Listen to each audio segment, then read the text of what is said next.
Greetings, folks. Welcome back to another Truth Factor discussion.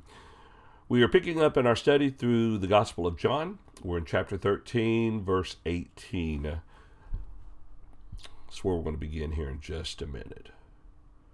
Good morning, gentlemen. How are y'all doing today? Doing good. Doing all right? Doing super We're good. doing okay. Well, I am. Yeah. Tom, Paul, how warm is it where you're cold at? weather for you up there?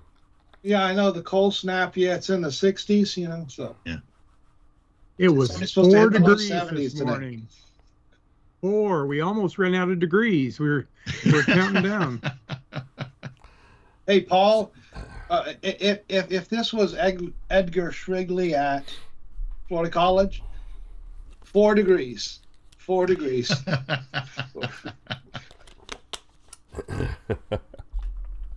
And I am wearing a turtleneck today in memory of EVS. Well, that's right. Let's see. Someone's knocking at the door. Mr. Bob's coming in. Howdy. Hey there, Bob. How goes it? It goes pretty good, I guess. Good. Oh, had to run out for a late lunch. That sounds like fun. Well, early, I guess, but it was late for me because I didn't have breakfast. I see. One more thing real quick. Let's see. Brian, Thomas, Paul, how are y'all?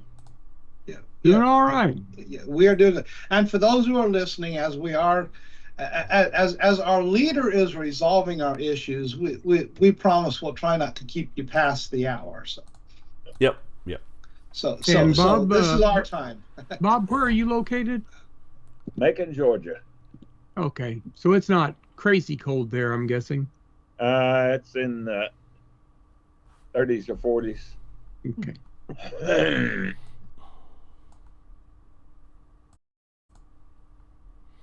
My phone says 37, but my car said it's 43. So 37 is probably a general location in Macon, and 43 is what it was right here at my apartment. We lived out. I grew up in Georgia, and the winters weren't too bad. We did have a few of them, but Griffin, that's a nice little town. yeah. How long since you were there? Oh, it's been years since I visited Macon. The Dwarf House is gone. Oh, really? Yeah. Did the shut down that whole chain? I don't know about the whole chain, but it's just a regular Chick-fil-A now. Okay. Yeah, They tore it down and built new. They had 3 places back then: Dwarf House, Chick-fil-A, and Truett's. But I don't know if Truett's is still open. Truett's is still open up toward up closer to Atlanta. Okay. Up the road from Griffin. You know what? I'm going to check one more thing. Anybody else been to Truett's Drive-In around here? Mm-mm. If you ever go, there's a train, a locomotive, elevated locomotive that goes around the dining facility there, the inside. They've got an old cart, I think, too, on display there. But the Dwarf House is a Chick-fil-A, but they serve, the difference between a Dwarf House and a Chick-fil-A is that Dwarf House sells hamburgers. Yep. Yeah.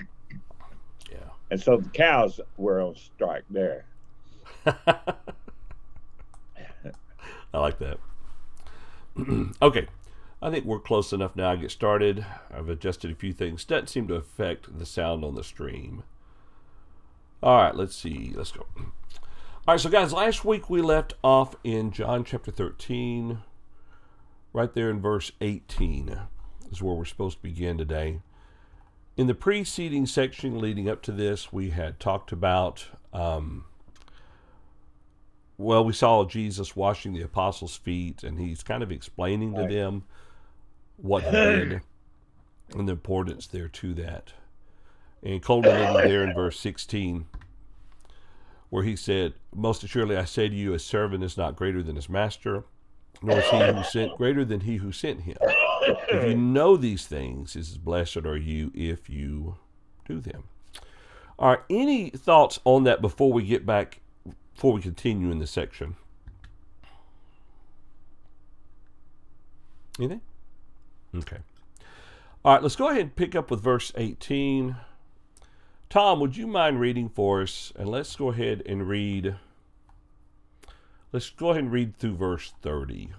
Kind of get the chunk of the context in. Okay, verses 18 through 30. And again, I will be reading from the New King James Version. It says, I do not speak concerning all of you.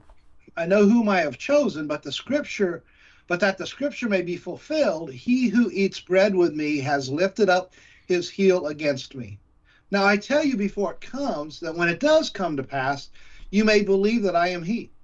Most assuredly I say to you, he who receives whomever I send receives me, and he who receives me receives him who sent me. When Jesus had said these things, he was troubled in spirit and testified and said, most assuredly I say to you, one of you will betray me.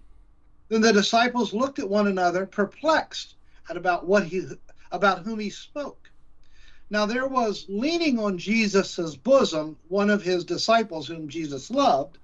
Simon Peter therefore motioned to him to ask who it was of whom he spoke. Then, leaning back on Jesus' breast, he said to him, Lord, who is it? Jesus answered, it is he to whom I shall give a piece of bread when I have dipped it. And having dipped the bread, he gave it to Judas Iscariot, the son of Simon. Now after the piece of bread, Satan entered him. Then Jesus said to him, what you do quickly. But no one at the table knew what the reason he said this to him. For some thought, because Judas had the money box, that Jesus had said to him, buy those things we need for the feast, or that he should give something to the poor. Having received the piece of bread, he then went out immediately, and it was night. All righty. Thank you, Mr. Tom. A couple of things, of course, we're going to talk about as we go through the text here. Tom, he references in the course of this discussion, I guess we would call it a prophecy about this event, or was it more of a statement that shared a connection?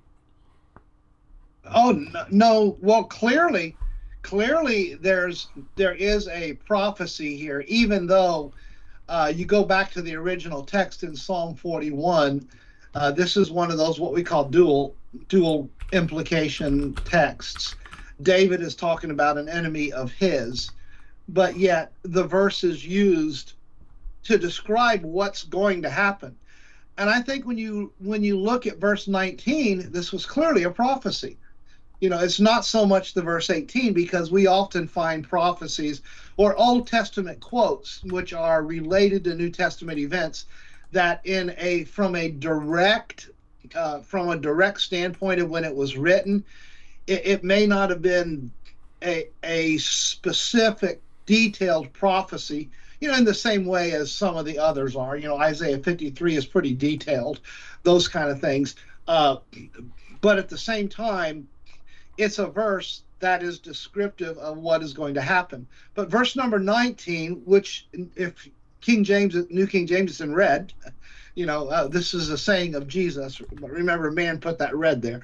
But he says, now I tell you before it comes, that when it does come to pass, you may believe that I am he. So clearly Jesus is telling them something that is a prophecy, and that leads into what John is going to explain, that is the writer, beginning in verse number 21. Okay, that's a good point. Any other thoughts on that, guys? You know, there are several passages in the book of Psalms that kind of serve as a dual purpose. You know, as far as, you know, what the meaning was when David wrote it, or the psalmist, and then the forward application of it as we see in the New Testament. And this is one of several of them. I consider those typical types and adjectives. Okay, that's a good point. David is presenting himself here in telling the truth about what happened to him, but it is preserved as a type of what would happen to Jesus. And Jesus quotes it, showing that he is the antitype of that. And I think that happens a lot of times where people will say, well, that's not even talking. I mean, like Hosea 11:1 is one. I can't remember exactly what it says right now, but that verse comes to mind as being a typical prophecy rather than an actual prophecy. When Yeah. Israel Out was of a Egypt child, I I called my loved him, son. and out of Yeah. Egypt I called Yeah. my son. Yeah, it wasn't talking about Jesus. It Yeah. was talking about Israel. Yeah. But Israel there was a type of Jesus being brought back from Egypt, and after the death of Herod the Great. So I think there are a lot of those in the Bible. Okay. And so people say, well, that's not even talk. Well, yeah, I understand it, but that is a type, a Yeah. prophetic type. And so that's how Jesus uses it. He is the fulfillment of the type. All right. Tom, what were you going to say? No, I mean, the point I was just speaking over whoever it was that quoted it. So Okay. All right. So as we continue forward then, he says, now I tell you before it comes that when it does come to pass, you may believe that I am he. Of course, Brian, he's not talking about, well, what is he talking about when he says when it comes to pass? We're talking about the betrayal or just the whole picture? Well, I guess it could be both. Certainly, he's just rendered that there is a prophecy involved. And as mentioned, we go back there to Psalm 41. It seems to be talking about Ahithophel would be my guess there. That and Bob has already mentioned the type and antitype that Ahithophel serves. But it's the idea that whenever you see that one of his closest friends is his betrayer, which is something Jesus has been telling him for a while that's going to happen. This isn't the only time he's mentioned this. This has come about several times, but when this comes about, it'll be one more verification, not just that I am. You may believe that I am he, which has been a big statement, right? He said I just did a sermon recently on Jesus making the declaration, you have to believe I am he. And what does that mean? But it's just one of these times where he says, I'm fulfilling every prophecy that sets up about the Messiah. So this will just be one more way you'll know that everything happened according to the way it was supposed to happen. And I always think that's probably one of the biggest ideas that Jesus seems to try to personally get through to the disciples. That this is all in accordance with the plan. That everything, because it doesn't seem that way when Jesus gets arrested and he gets betrayed and he's crucified. From their perspective, it's going to be, hey, everything just fell apart, when it's actually everything has just come together the way it was supposed to come together. And so he's going to make that declaration a lot. They're still not going to get it even till after his resurrection. They're going to be still kind of shocked about this, and I think that's interesting. Okay. Yeah, John, looking at this, I was just kind of thinking about this. The quote, and building on what Brian was saying here, the quote, Jesus makes this quote from Psalm 41, and like he said, likely, specifically it was dealing with that. But I want to tell you right now, regardless of the original intent of the psalm when it was written, Jesus quotes it, and he quotes it as a prophecy about himself. Yeah. So in other words, he took words that were inspired that might have been applying to somebody else, and he said, I'm going to take these words and I'm going to tell you something that is going to happen to me the same way that it happened to David. And what Jesus says is a prophecy. Yeah. Right. What's interesting, by the way, is that both Ahithophel and Judas hang themselves in the end. Yeah. I forgot about that, Brian. That's a really good point. Isn't Ahithophel? Let me think about it. Wasn't there two? So Ahithophel was the wisest man in the age, and he was one of David's closest advisors. And then when Absalom rebels, he joins Absalom's rebellion against David. Now, a little side note that I always think is interesting: when you look into genealogies that are given, Ahithophel is Bathsheba's grandfather. So I've often wondered if maybe the betrayal of David was keyed in on what had happened with Bathsheba. That I've always kind of wondered, well, was this a grandfather who said, "Look what you did to my granddaughter"? And they never says what Ahithophel's motivation is, but it's just interesting. It is a side note. I know it's a little distracting. Another side note about Ahithophel, isn't he the one that David prayed to God that God would confuse his wisdom and give Saul bad advice, or not Saul, Absalom bad advice, and the advice followed by Absalom led to his downfall and eventually his death, which David certainly did not want. He cried about that, but that's what I was trying to remember. How do you spell Ahithophel? Yeah, so when we get done with John, we'll go back and study 1st and 2nd Samuel. If you will sound out the syllables in a word, you can probably figure out how to spell it, John. Yeah, you would think so. I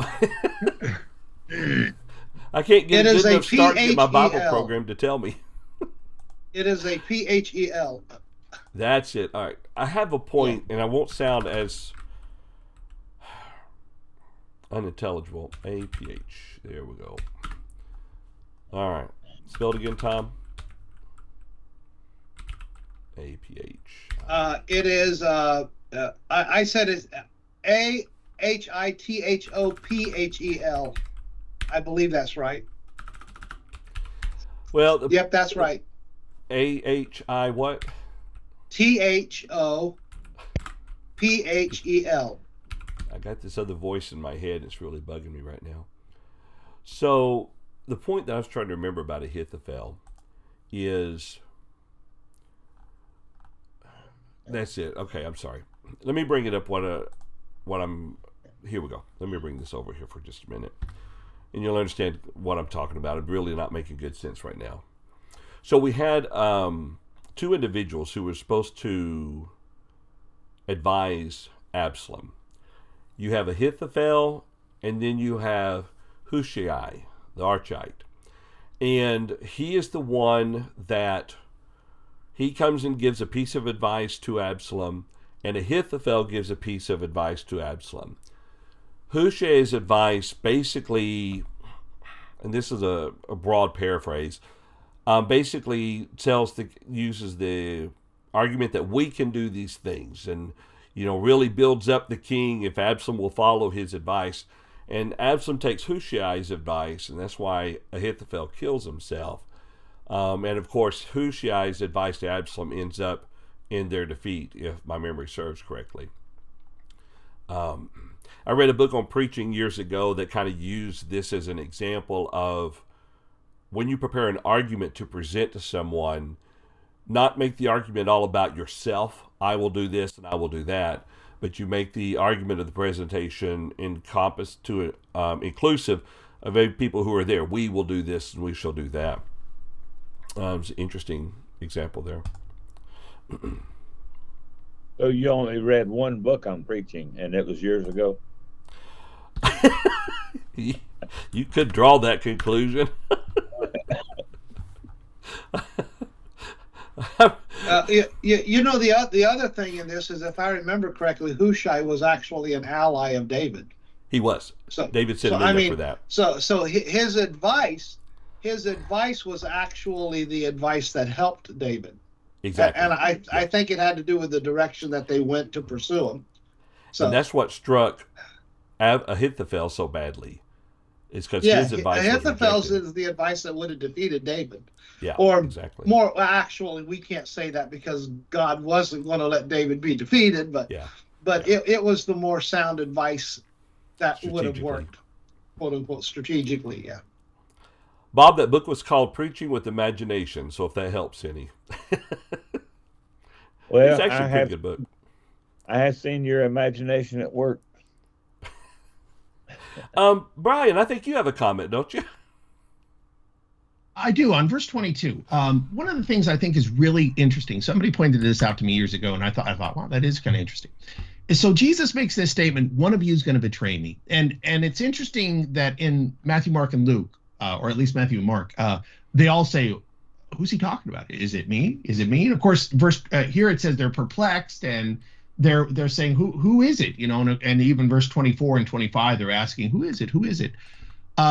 And somebody pointed out to me once that it's surprising that not everybody looks at Judas and says, well, we know, because, you know, Jesus always gives Judas the side eye. Or, I mean, way back in John 6, he said, you know, one of you is going to betray me. When they confessed, they all said, you're the Lord. And Jesus said, yet one of you is going to still betray me. And it's and what's incredible is Jesus knew Judas was going to betray him from the get-go. But Jesus never treated Judas any differently so that everybody else knew that. And I'd never thought about that until somebody pointed that out. And I thought, yeah, you know, if I knew I have 5 kids and one of my kids is going to kill me, you know, as a kind of a humorous anecdote, I would probably treat the one child differently. You know, I would probably, you know, the 4 kids that are going to be good and the one that's not, you know, I might treat them differently. But the point is, Jesus never treated Judas any differently, so that everybody's you know, in Acts chapter 1, when they're talking about one of us fell, you know, they're all as surprised as you know, as they could be, because they just didn't see Judas betraying them. They just couldn't see that was going to happen.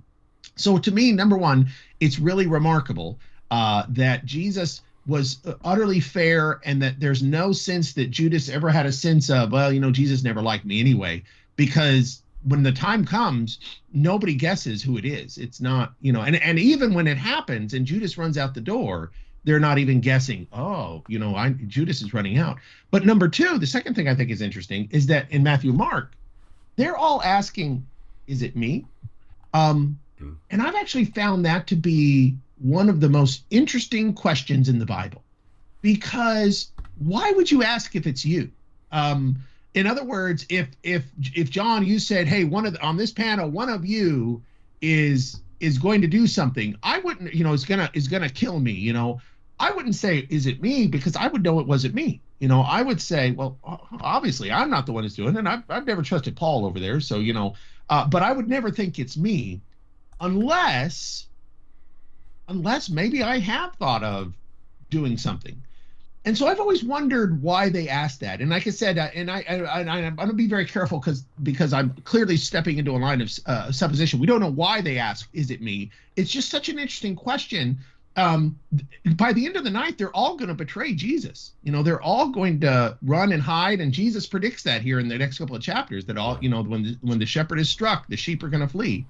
So I think that, you know, one of the things we kind of miss here is that, you know, again, they're all, when he says one of you is going to betray me, they're not shocked and say, well, it's one of you guys. They're even asking, am I? And I have to think, you know, you've been on this trail for 3 years. You've been waiting for the kingdom to come. It's not yet come. You know, you're still bickering with each other. You know, in fact, in Luke, I think this conversation is what triggers the bickering of who's the greatest among them. So it's, it might be the kind of thing, maybe some of these guys are thinking, I think I'm done. I want to go back home. This really hasn't gotten anywhere. I don't know. But I just am fascinated by this.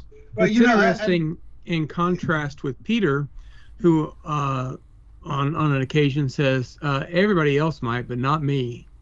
And it's interesting in contrast that on this occasion that Peter says, well, he doesn't make that grand statement. He says, well, who is it? And so I think you bring out something that we can't know the answer to, but it's really interesting to consider, and that they all consider themselves, I guess, fallible. Say, well, could it possibly be me who would do such a thing? You know, and so I think that's really interesting to think about, Brian. Right. You know, yeah, that is a great, that's a great, I've never thought of that from that standpoint. But, you know, when you think about this, how often has Jesus corrected the apostles? you know what I'm saying is, I mean, throughout they say something and they don't get it, and Jesus has to reel them in. You know, so often he's had to do that. So that's a good point, but I wonder, you know, they're legitimately questioning, you know, am I going to fail again? You know, am I going to misunderstand you again? So that is a good point. And then there's also the other question, at least early on, did Judas really know that he was going to betray him at the time that Jesus said it early on?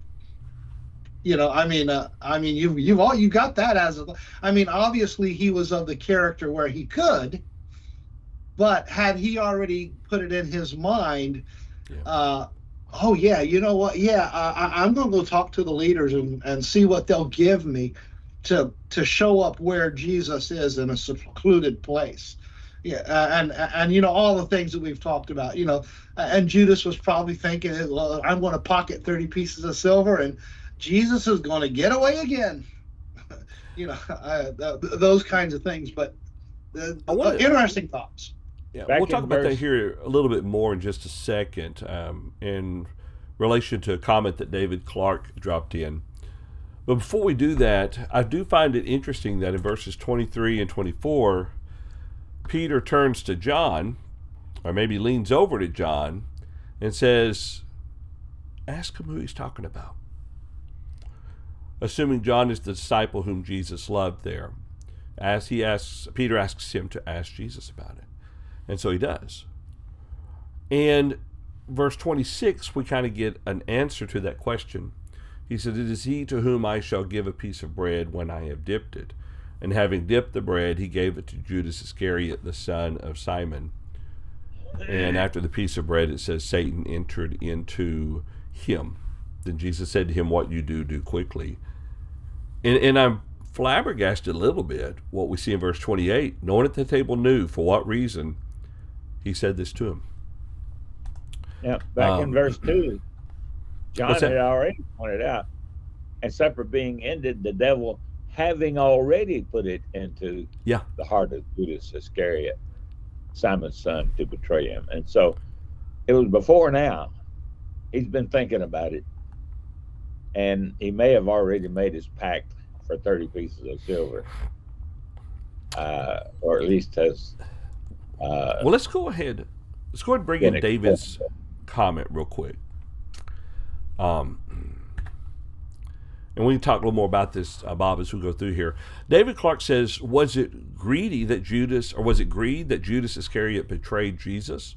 Was his determination to betray him based upon greed? And is Satan a spirit as well? Any thoughts or comments on that? I do think it's greed myself. Oh, sorry, Brian. Go ahead.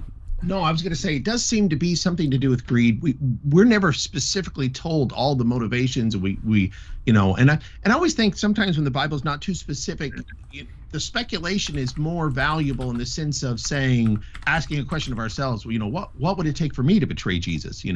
I think the significance here is, why is it that he will betray him? For many reasons. You do say greed because there is this language that identifies greed as being one of the things about him, having been a thief and stealing money out of the box. So that's the sense of this, that it could be. I was coming back to the idea of Satan entering him. Luke also uses that term, Satan entering him. And I think we have to be careful and not see this as a demonic possession. I think it's more the idea that Satan enters him by the way that, the way that Bob just mentioned, that back in the first 2, that Satan has put it in him to do this thing. And I think it's probably the same way that in Matthew chapter 16, the Bible, talks about Peter saying, I'm not going to let anything happen to Jesus. And Jesus says, get behind me, Satan. He says, you're being mindful of worldly things and not spiritual things here. And I think that that's probably the language of Satan entering him, not a demonic possession, but more of the idea of Satan giving him the desire, or allowing the desire to enter him, just the way Satan works with any of us, that he operates in the world today through the lust of the flesh, the lust of the eyes, pride of life. So it's one of those 3 vectors that Satan manipulates Judas to do the thing he's going to do. And I would suggest that the manipulations of Satan today are as mysterious as the providence of God. There you go. I mean, God can use probably more things to accomplish his will than Satan can, but Satan's got a lot of power, and we don't really know. I mean, we know that he doesn't have the power that he had in the first century, or is not allowed to exercise it today. But he can still exercise the power of deceit, and so we just don't know how he goes about that always. This past week, I've been listening to a sermon while I walk. Somebody was talking about, quote unquote, the providence of Satan. Making that also. We never think of it that way, but but is he able to do things like that? Obviously the point is limited. He is limited, but God gave him permission to go so far, even though he's on a leash. Just like he did with Job. Exactly. And by the way, a lot of people, I was among them at one time in my life, think of the table as in the way that we sit at the table with chairs, a table elevated on legs and a chair under that we sit on. But they did not do that. They stretched out their feet behind them, their elbow on the edge of the table, and they would eat with their fingers. And so they were lying out, and so they would lie side by side, and this would account for John leaning back on Jesus' breast. He was the nearest one to him, but Jesus was still behind him, so he had to lean back and say something to him, which wouldn't make sense if they were sitting in chairs, but they didn't sit in chairs. And I do think that John is the disciple whom Jesus loved. Yeah. I think everybody else is excluded. All right, let's see. Have a few comments in the chat room. Jimmy, he says, was this referring to the Passover feast, or am I way off? No, this was the night of the Passover feast. Yeah. But it's after. Yeah, after. Yeah, he is already, like in verse 2, it says, after supper being ended. So he's already established a supper. Yeah. So right. I will say, it is confusing because verse 1 says it's before the feast of the Passover, but then verse 2 says it's after they ate the Passover.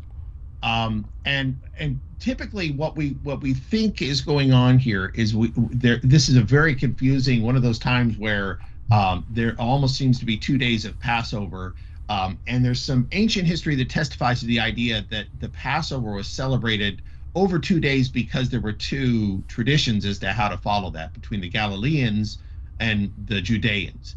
And so a lot of people think that what is happening is that John is referencing the Passover for the Judean community, whereas like Matthew and Mark are, especially, and Luke are tying it more to the Galilean practice of the day before.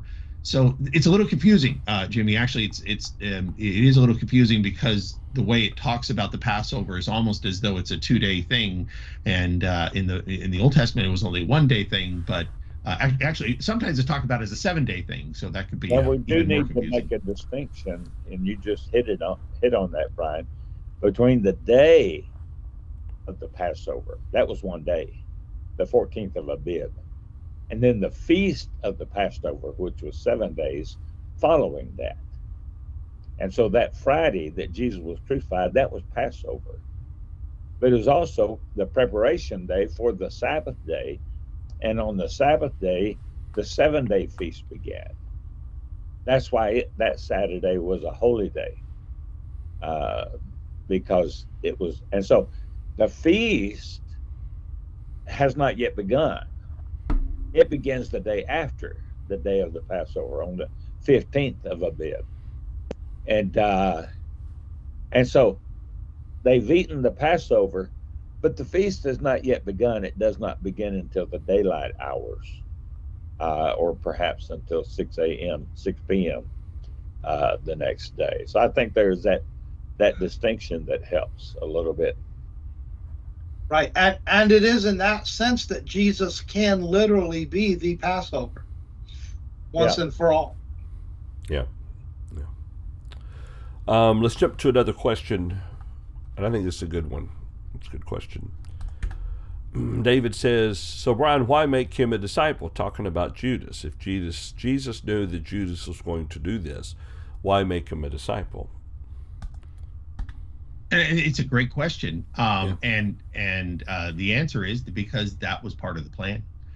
You know, and I took a quote out of Luke 24 where Jesus is trying to explain this, you know, after his resurrection, he's trying to explain to his apostles in Luke 24 and verse 46, where he says, it's written, it's necessary that all of this had to happen this way. And so that includes that there had to be somebody betray him. And like I said, we knew there was somebody going to betray him even before Judas was born. You know, because we have these prophecies like Ahithophel, like the conversation we had about Ahithophel, which was 1,000 years before we saw and again, Bob used the type and antitype, or foreshadow and shadow. You know, this idea that this is a foreshadow of the thing that is to come. It was always meant to happen that way, that it would be one of Jesus's closest confidants that would betray him. That was part of the prophetic way. So that was necessary to happen. Plus the prophecy quoted by Peter in Acts chapter 1. His bishopric let another take. And so there was going to be another apostle appointed in the place of Judas, because Judas was going to fall by betrayal, and then he was going to kill himself. And so they would need another one, because Jesus said, you shall sit on 12 thrones. Well, there wouldn't be a need for 12 thrones if there were only 11 apostles. And so Matthias was then chosen by God through the casting of lots, and there was 12 again. And interestingly, even the Apostle Paul does not seem to perform an apostolic miracle until after the death of James, the brother of John. And so there's still just 12 main apostles when Paul joins the band. Okay. I hadn't really thought about that comparison, about when Paul compared to James, or taking the place of James. When Paul struck Elymas blind, I'm pretty sure that's the first recorded miracle of Paul. It is. Acts 13. Yeah. And of course, James was killed in chapter 12, or his account is in chapter 12. Yeah. All right, let's bring in another question real quick from Stephanie. And there we go, sorry. Stephanie says, question, in Luke 22:31, Jesus comforts Peter, yet in Luke 22:21-22, betrayer is not given any comfort. All right, let me bring up both of those passages there, just to kind of get a bit of context to it. The first one is Luke chapter 22, verse 31. And the Lord said, Simon, Simon, indeed Satan has asked for you that he may sift you as wheat, but I prayed for you that your faith shall not fail, and when you have returned to me, strengthen your brethren. All right, so then the question pertains to then what happens here in verses 21 and 22 of the same chapter. And so we'll back up to that.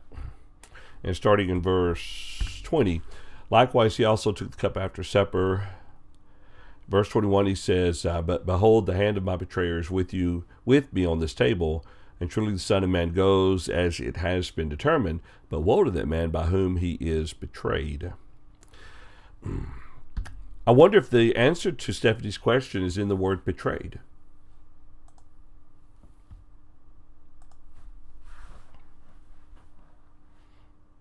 So I think this Bob, is a great question. muted. Oh, Bob, go ahead. If you watch The Chosen, Jesus does tell Judas Iscariot, I'll pray for you. You know, I think this is a really neat question. Yeah. And I honestly, I'm going to have to say I don't have a good answer for it. But I'm going to throw my thought about what could be the answer, and it could be the idea that Jesus, when he's telling Peter, when you have returned, he says in verse 31, or 32, he says, when you have returned, you can strengthen your brethren. That Jesus is having these conversations from a position of foreknowledge. That perhaps it is the case that Jesus knows Peter will return, but he knows Judas will not. And so, these words of comfort to Peter are, Peter, because I don't doubt that Peter prays for, or Jesus has prayed for all of his disciples. I mean, John 17, he's praying for him. He does kind of make that, actually I have to step back there and say he does click about Judas, but, he has prayed for his disciples. He has cared about them. But I think in the end, perhaps it's that foreknowledge that I know Peter will come back and I know Judas will not. That's why he has these statements like this. Typically, and I guess everybody on the panel will agree with this, we probably would say that Judas could have repented of what he had done. We probably almost all would agree that Judas could have repented. He simply did not. He simply allowed his, to be overwhelmed by his grief, or, like I said, again, I'm almost speculating too much about what his motivation, what his feelings are. But, I think we would all agree he could have repented, because they are all guilty, effectively, of betraying the Christ. That tends to be our mindset. I mean, what you see in Luke in particular, or Mark in particular, but all the Gospels will say that when Peter betrays Jesus by denying him 3 times, one of them, I think it's in Mark, says that Peter actually curses Jesus. I mean, wow, Jesus didn't even do that. So I always think, we focus on Judas as being the ultimate betrayer, and in many ways, yeah, he is, but maybe he's the ultimate betrayer because he doesn't repent, whereas everybody else repents and mourns this and turns back to Christ. And so maybe that's why he talks this way. But I don't have a good answer for you otherwise. I had to answer the phone just then, and you might have brought this up about what happened immediately after Peter's 3rd denial. He looks at Jesus, and Jesus is looking at him. Yeah, in Luke's account. And he weeps. And to me, that's the difference between the two. Peter experiences a godly sorrow, whereas Judas experiences a worldly sorrow. He doesn't see how he can face anybody now, that kind of thing. And so he just goes out and hangs himself, like a lot of people who take their own lives today because they can't live with what they've done.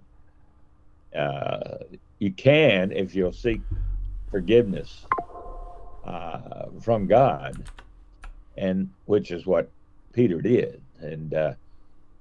And so he was penitent, and he did return, and he did become a big encourager and the unofficial leader of the apostles.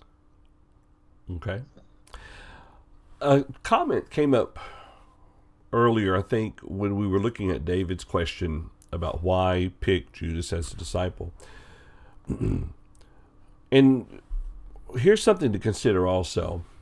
It would have been one thing if the Pharisees, they had attacked Jesus and all of his disciples stood by his side. You had had a little bit different story told. But in this case in point, when Judas betrayed him, it was one of his very own who was willing to sell him. And I like the comments you made about Peter and his denial of Jesus. But with Judas, he didn't simply deny Jesus, he actually sold him, betrayed him by selling him to them. And I think that maybe, I don't want to say ups the ante on his sin, but it takes him, I mean, he was right there with Jesus. He was supposed to have been one of his apostles and was with them all the time, but yet he was willing to sell him. And it could also have to do with the fact that, it also have something to do with the fact that he went out and took his own life. And that was kind of Marcia's question in regards to this.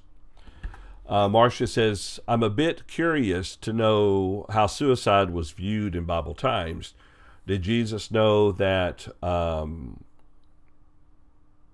Judas's demise was going to be like that? And I think there is an Old Testament prophecy referenced, isn't there, regarding, maybe there's not, the death of the one who would do this. It's quoted in by Peter in Acts chapter 1. So I can find it right here, right quick. Oh, I forgot to bring up Marcia's comment.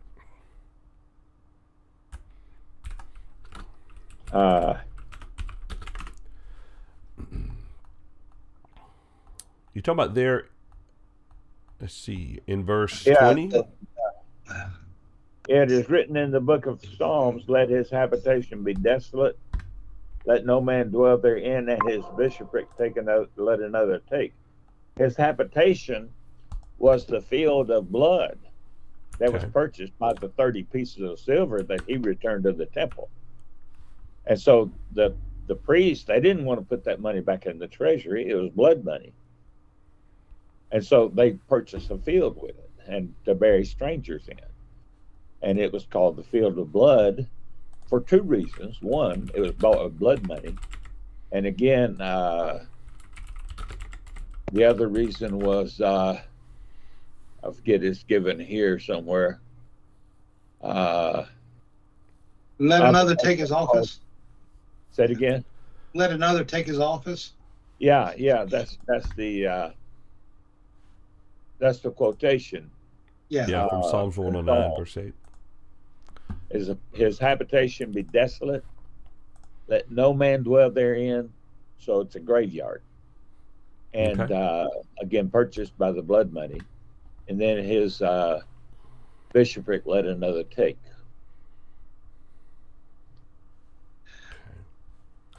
Any thoughts on the suicide question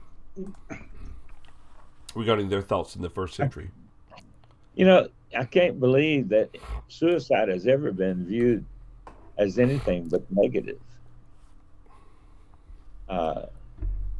Somebody at his wit's end. I don't think it takes courage to commit suicide. I think it takes courage to face life. Suicide is committed by those without courage. They can't face what they've done. There are 6 suicides in the Bible. I usually don't put Samson in that because I don't think his goal was to take his life. His goal was to destroy his enemies. But other than Samson, there are 6 suicides in the Bible, and they're all people in a depraved, godless moment. We think Saul and Saul's shield bearer, or I just forgot the king that set himself on fire, Ahithophel. That the few times we do see a suicide, they're almost always somebody who is utterly lost their hope and relationship with God. So the Bible certainly gives us and I think all of us probably appreciate and understand the idea that taking somebody's life, even taking our own life, is destroying the life of an image of a life made in the eyes of God. Whenever the Amalekite that helped Saul kill himself is caught by David, David says, you murdered somebody, even though that guy was killing himself. This we could call assisted suicide, was an act of murder. So suicide itself is an act of murder, we would say. Yeah. Hey, John. Yep. Not so much on the suicide, but tying it back to our context and so on, talking about the betrayal. Mm-hmm. I don't know if this means anything, but the word betray is never used about Peter. I mean, if you think about the difference between Peter and Judas, what Judas did was intentional and deliberate. What Peter did was weakness. It was the weakness of the moment. It was an act that you would say, in a sense, it was an act of betrayal, but not in any way in the same way as Judas. What Judas did was deliberate, and so on and so forth. So I just think that's interesting. The word deny is what's used for Peter, and Satan will sift you as wheat and those types of things, but never the word betray is used with this. That's a good point. Judas may have truly viewed his situation as being completely and utterly hopeless, or the only way to make right what he had done wrong was to terminate his own life. I don't know. Yeah. All right, but I do think that's a good point about how that the Lord, and I think, Brian, you said this a while ago, alluded to this in regards to the foreknowledge of Jesus. Even when he chose the apostles, he knew the difference between Peter and Judas. He knew what Peter would do, and he knew what Judas would do. And the ultimate outcome of both men, I think, reflect what Jesus knew about them and why they were chosen. Yeah, and by the way, tying it up, because I know we're out of time, but Yeah. looking at the entire context that we've dealt with here, even after Jesus does this with John and Peter, kind of gives them an identifier. He tells Peter or Judas to go out, and what you do quickly. And he leaves, and even then they didn't get exactly what Judas was going to do and when he was going to do it. They just thought he was doing something different. Yeah, that's a good point. Yeah, I think it's a very good point, Tom. They did not know. Even with what was said, they did not understand what he was going out to do. Right. Yeah. And that could help lead to the end of this text if you want to start with another verse next week. Yeah, let's do that. Let's go ahead and plan to continue this next Thursday. We'll pick up in John chapter 13, verse 31, and we should be able to make it to the end of the chapter and possibly get into John chapter 14. Yeah. All right, any other final thoughts or comment from you guys? Appreciate all the comments today. I didn't have a lot to share, but I certainly benefited from the questions that have been submitted by those who are viewing online and by our brothers here in the chat. It's a good point. I enjoyed being those on. thoughts, Paul. Any other thoughts? I enjoyed being on with you guys always. Well, appreciate it, Bob. We enjoy being with you too now. And we appreciate being with you. Thank you so much for joining us for our study. If you want to contact us, you can send us emails, send it to questions@truthfactorlive.com, or email us individually as you see on the screen there, john@paul@truthfactor.com. John, you're not standing. No, I'm not. I'm at home. You're usually outstanding in the field, but now you're sitting in the field. Yeah, that's right. All right, everyone. Thank you so much, and we'll see you back here, Lord willing, next Thursday at 11 o'clock a.m. Central Time for another Truth Factor discussion. Y'all have a wonderful week.